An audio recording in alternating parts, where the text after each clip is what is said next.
সাবেক বেশ কয়েকজন মন্ত্রী, প্রতিমন্ত্রী, এমপি এবং আওয়ামী লীগের নেতৃস্থানীয় কয়েকজন নীতি নির্ধারকদের আজকে ট্রাইব্যুনালে মামলার হাজিরা ছিল।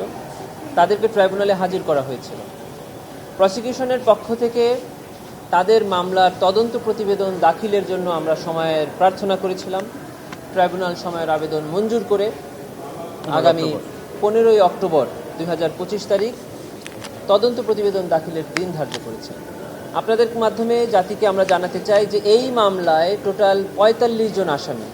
আমরা তদন্ত প্রতিবেদন দাখিলের সময় চাচ্ছি টোটাল মামলাটা শেষ করার জন্য। তার মানে এই না যে এই 3 মাস আমাদের কার্যক্রম স্থগিত থাকবে। আমরা ইতোমধ্যে বেশ কয়েকজনের বিরুদ্ধে তদন্ত প্রতিবেদন হাতে পেয়েছি এবং ফর্মাল চার্জ দাখিলের মাধ্যমে মামলাও চলমান রয়েছে। আবার এই 3 মাসের মধ্যে আমাদের আরও বেশ কিছু আসামির বিরুদ্ধে সেপারেট তদন্ত প্রতিবেদন আমরা হাতে পাবো বলে তদন্ত সংস্থা আমাদেরকে জানিয়েছে। এইভাবে আমাদের ক্রমান্বয়ে তদন্ত একটার পর একটা আমরা হাতে পাচ্ছি এবং ফর্মাল চার্জ দাখিলের মাধ্যমে বিচার চলছে।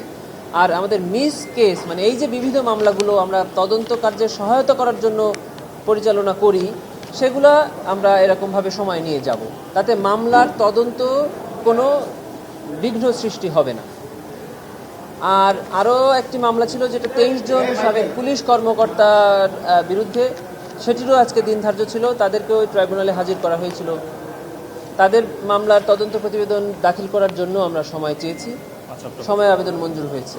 যেমন এর মধ্যে আশুলিয়ার মামলায় বিশেষ করে 4 জন আসামির বিরুদ্ধে অলরেডি তদন্ত প্রতিবেদন আমাদের হাতে এসেছে এবং ফর্মাল চার্জ দাখিলের মাধ্যমে মামলাও পরিচালিত হচ্ছে।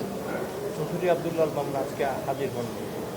জি, উনি যেহেতু একটি মামলায় ওনার তদন্ত প্রতিবেদন আমাদের হাতে এসেছে, আমরা তদন্ত প্রতিবেদনের ভিত্তিতে ফর্মাল চার্জ দাখিল করেছি, চার্জ ফ্রেম হয়েছে, অতএব ওনাকে এই মিস কেসে আনাটা আর প্রয়োজন মনে করছেন না ট্রাইব্যুনাল, এই জন্য অনেক রাজসাক্ষী হিসেবে প্রোটেকশনের জন্য মানে বাড়তি নিরাপত্তার জন্য এটি মূলত হলো এই মিস কেসে ওনার আর প্রয়োজন নাই, কারণ এই মিস কেস থেকে মূল মামলা শুরু হয়ে গেছে ওনার।